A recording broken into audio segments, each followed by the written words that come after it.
बिस्मिल्लाहिर्रहमानिर्रहीम। दोस्तों, civil practice में दावाजात इख्तिमाम तरका, जिनको एडमिनिस्ट्रेशन सूट कहा जाता है, बहुत अहम दावाजात हैं। दावा इख्तिमाम तरका या एडमिनिस्ट्रेटिव सूट एक फौतशुदा शख्स के बैंक अकाउंट, उसकी गैर मनकूला जायदाद, उसकी मनकूला जायदाद, तमाम जायदाद की वारसान के अंदर तकसीम और उस जायदाद का तकसीम से पहले इंतज़ाम वगैरह करना और फौतशुदा शख्स के कर्जादारों को जिसका उसने कर्जा देना है उनको कर्जा अदा करना इसमें शामिल है। और अगर फौतशुदा शख्स ने कोई वसीयत की है तो उसकी वसीयत को पूरा करना भी एडमिनिस्ट्रेशन सूट का हिस्सा है। एडमिनिस्ट्रेशन सूट्स जो हैं, इसमें तमाम जुमला वारसान जो हैं उस मैयत के, वो लाजम ज़रूरी फरीक़े मुक़दमा तसव्वुर किए जाएंगे। तमाम वारसान लाजमी उस दावे का फरीक होंगे, उसमें एज ए पार्टी आ जाएंगे। अब यह है कि लोकस स्टैंडाई किन किन को हासिल है एक फौतशुदा मुसलमान की जायदाद पर दावा इख्तिमाम तरका करने का। पहले नंबर पे क्रेडिटर्स आते हैं, जिन जिन लोगों ने मरहूम से कर्जा लेना है। नंबर 2, बाय हेयर आर लिगेटी, कोई वारस भी हो सकता है। उसकी बेवा, फौतशुदा की जो बेवा है, वो भी एडमिनिस्ट्रेशन सूट फाइल कर सकती है for the settlement of door, कि उसका जो हक महर है उसकी अभी सेटलमेंट रहती है। वो मरने वाला अदा नहीं करके गया, छोड़ गया है पीछे 10 लाख जो हक महर था वो भी अदा करना था, लेकिन नहीं किया गया। उसके बाद एनी लेगेटी बाय विल, जिसके हक में मरने वाला वसीयत कर गया है 1/3 की हद तक, वो भी एडमिनिस्ट्रेशन सूट फाइल कर सकता है। ये थे वो लोग जो एडमिनिस्ट्रेशन सूट्स को फाइल कर सकते हैं। एडमिनिस्ट्रेशन सूट्स का कुछ तरीकाकार ऑर्डर 20 रूल 13 है, उसमें दिया गया है डिक्री इन एडमिनिस्ट्रेशन सूट, जिसका टाइटल है। इस ऑर्डर 20 रूल 13 की 2 क्लासेस हैं। इसमें तमाम तरीकाकार जो है वो वाज़ेह किया गया है कि किस तरह से एडमिनिस्ट्रेशन सूट जो है वो फाइल किया जाएगा। जो एडमिनिस्ट्रेशन सूट है उसमें फौतशुदा शख्स, जो मुसलमान शख्स है, उसकी गैर मनकूला मनकूला जायदाद, पाकिस्तान के अंदर और पाकिस्तान के बाहर उसके बैंक अकाउंट्स या कोई भी दीगर असासाजात कहीं भी हों, उनका शेड्यूल शामिल करना लाजम है। और वो राइट बयान करना जिस हक की वजह से दावा दायर करने वाले मदई को वो हक हासिल है, वो हक जिसकी रूह से मदई इस बात का हकदार करार पाया है कि वो एडमिनिस्ट्रेशन सूट फाइल करने आ गया है, कि उसने कर्ज लेना है मरने वाले से या उसके हक में वसीयत छोड़ गया है, वो उसको एडमिनिस्टर करवानी है।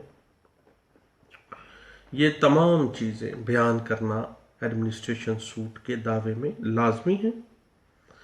प्रेयर के अंदर तकर्री रिसीवर भी की जा सकती है। तकर्री रिसीवर या फॉर द मैनेजमेंट ऑफ और एडमिनिस्ट्रेशन ऑफ द प्रॉपर्टी जो है वो भी करना लाजमी है। बाकी एडमिनिस्ट्रेशन सूट्स के जो दावाजात हैं उनके कुछ नमूना जात कोड ऑफ सिविल प्रोसीजर 1908 के appendix A form 43 and 42 and 43 दोनों फॉर्म है, और अपेंडिक्स डी के नमूना जात नंबरी हैं 17 एंड 18। इनके अंदर ये दावा के नमूना जात भी दिए गए हैं। अदालत सबसे पहले इब्तदाई डिग्री, उसके बाद तकर्री रिसीवर करते हुए फाइनल डिग्री जो है वो सादर करती है।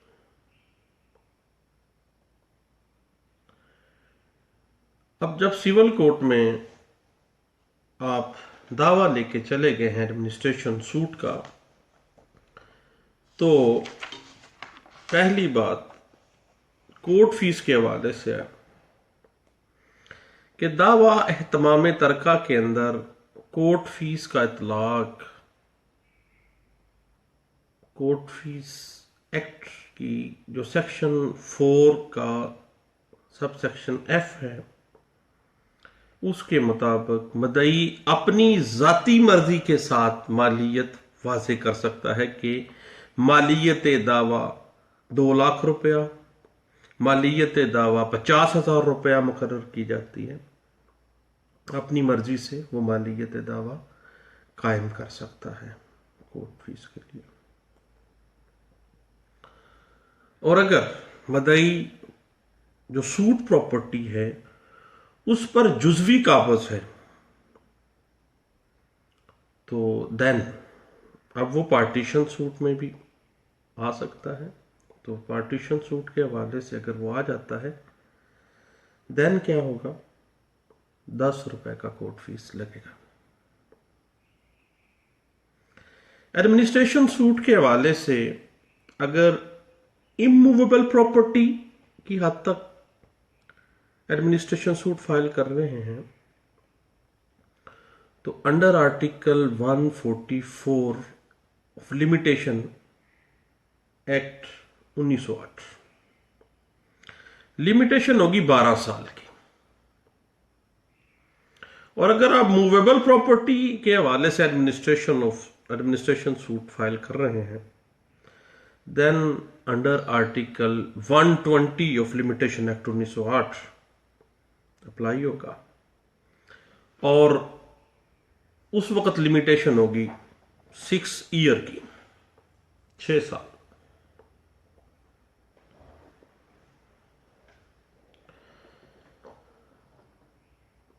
एडमिनिस्ट्रेशन सूट के साथ दावा तकसीम में जायदाद भी दायर किया जा सकता है। अलबत्ता एडमिनिस्ट्रेशन सूट पार्टीशन सूट से ज्यादा इफेक्टिव होगा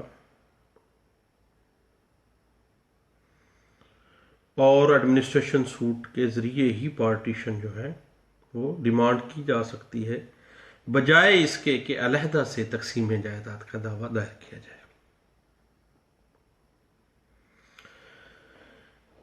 अगर दावा इख्तिमाम तरका हो गया है, एक मदई ने कर दिया है, तो जो डिफेंडेंट हैं उनके पास कौन कौन से डिफेंस होंगे, कौन कौन से वो उज़र पेश करेगा, डिफेंस लेके आएगा, उसका तोड़ क्या है।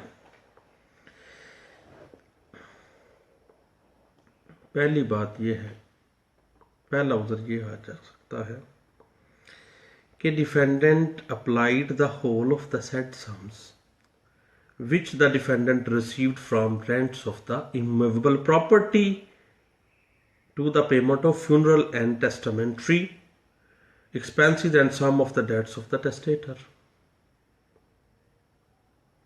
कि डिफेंडेंट के पास जो जायदाद थी उसके उन्हें कराया जात या उसके मालिया उसने वसूल तो किया, लेकिन वो वसूली के फौरी बाद उसने फौतशुदा शख्स की इसाले सवाब के लिए या उसकी कफन दफन के इंतजामात, उसके कुल्लों के ख़त्म के ऊपर, उनके दसवें के ख़त्म के ऊपर, उसके चालिये के ख़त्म के ऊपर, उसके साथ कोई मुख्तलिफ जनाब 100 देगे चढ़ा दी जनाब।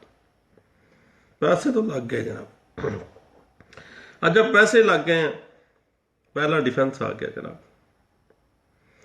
अगर कोई पैसे बचे वो सारी तदफीन वगैरह से, देन ये कि जनाब उसके कर्ज ख्वा जो जनाजे में शामिल थे उन्होंने जनाब तंग किया, तो उन कर्ज ख्वाहों को कुछ ना कुछ दे दिया गया। दूसरा जो डिफेंस ले सकता है डिफेंडेंट, वो ये है कि डिफेंडेंट ने अकाउंट्स तैयार किए, कॉपी प्लेंटिफ को भिजवाई फलां तारीख को फलां वक्त में, और एक्सेस फ्रीली दी गई, उस वोचर्स के साथ पैगाम भेजा गया कि आप जब चाहें उन अकाउंट्स को चेक कर लें, इतने पैसे आए हैं, आप इतने पैसे लग गए हैं, आके आप चेक कर लें। लेकिन मदई ने मेरी बात ही नहीं सुनी, वो सीधा अदालत आ गया है, बजाय इसके कि वो अकाउंट्स तो चेक करता, मामलात को तो देखता, वोचर्स को वेरीफाई तो करता।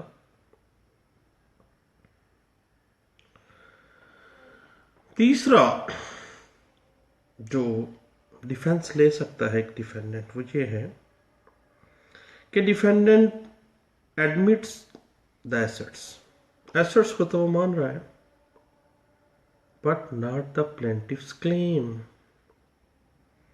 प्लेंटिफ का क्लेम जो है ना वो नहीं मांगा, वो बनता ही नहीं है उसका।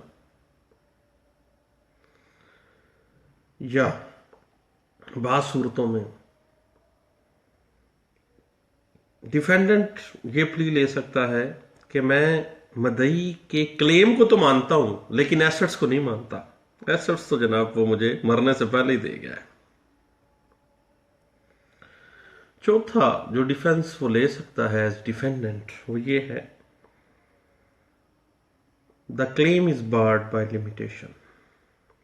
काम ही खत्म, क्या लिमिटेशन आ गई है, कानून मियाद आ गया जनाब। 3 गाड़ियां थी, दावा दायर करने आ गए हैं उन गाड़ियों का, लेकिन 7 साल हो गए हैं।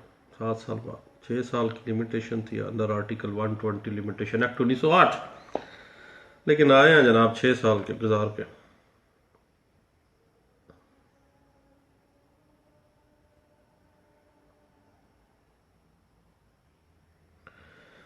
उसके बाद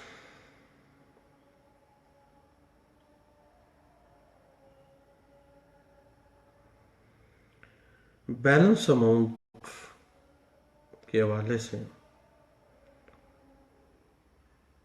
कि जो रकम बाकी बची है वो मुश्तरका जो हिस्सादारान हैं उनके दरमियान सेटल्ड कर दी गई है। सबको इतने इतने पैसे बगैर लिखत पढ़त के दे दिए गए थे, और बाकी जो थोड़ी बहुत अमाउंट बची है, the amount has been forfeited, वो कहीं ना कहीं दफीनों में चली गई, कुछ ऐसे मामलात में चली गई है जो वापस नहीं आ सकते।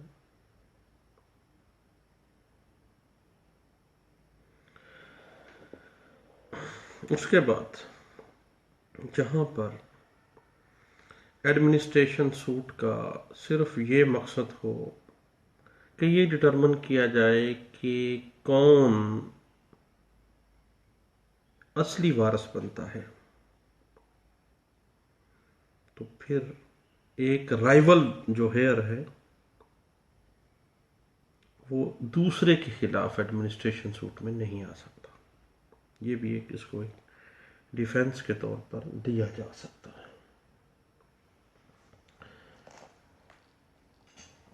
उसमें रिलीफ जो है